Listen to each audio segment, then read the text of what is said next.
মজা অনেক মজা গো মায়া ডিমের তেলটাও মজা হয়েছে গো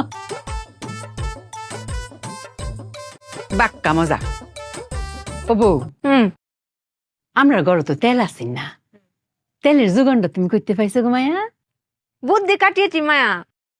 এরা আবার বুদ্ধি কাটাইছো কি বুদ্ধি আমার মায়ার প্রেশার নেমে গেছে, এটার দাঁড় করানোর দায়িত্ব তো আমার।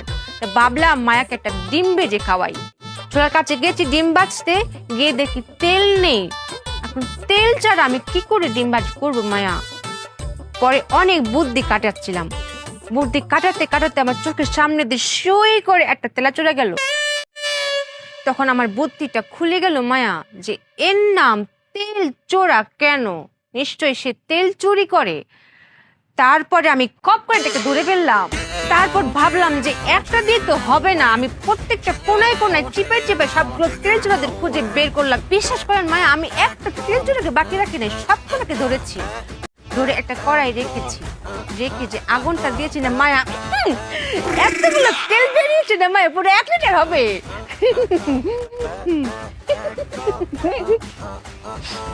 তুমি কি তেল চুলার তেল দিই ডিমটা বাজছো এই তো মায়া, আমি একটা পেট্রোলের মতো কথা বলেছি। খালি কি ডিম ভাজা, মাছ, মাংস, তরকারি সব হবে।